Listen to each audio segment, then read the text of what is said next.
13-year-old accused of terrorizing and sexually assaulting two women in Memorial Park last month will remain in custody. 6 News is on your side with new information. The teen is now accused of something new while he's been detained at that youth center. Brian Mastery heard it all unfold today in juvenile court. He joins us now live from the newsroom. Brian. Lauren, this afternoon, a Douglas County juvenile court judge ordered the teenage rape suspect to get a psychiatric evaluation, something the court said his mother wouldn't allow earlier.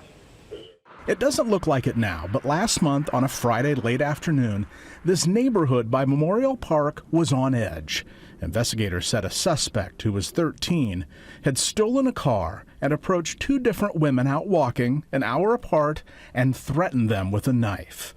According to police, a second woman he pulled into the trees, threatened her life, and raped her, pointing out that the only thing that saved her is the police sirens and helicopter because it must have spooked the suspect. He ran.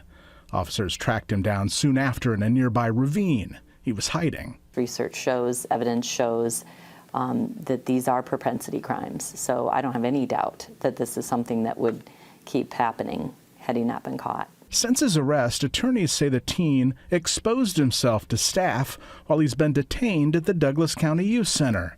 The juvenile court judge wants to see the results of a psychosexual evaluation on the youngster, as well as a psychiatric eval before determining next steps. There have also been questions ever since the last hearing when the family could not tell the judge the suspect's date of birth. That's important because he says he's 13. If he were 14 at the time of the crimes, he'd be charged as an adult, not a juvenile. We certainly have been looking into ways to try to determine his actual age.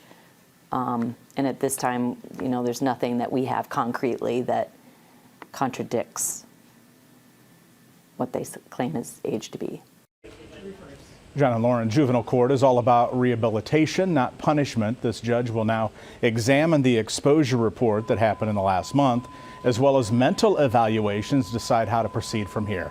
In the meantime, the now 14-year-old will remain detained at the youth center. On your side in Omaha, Brian Mastery, 6 News.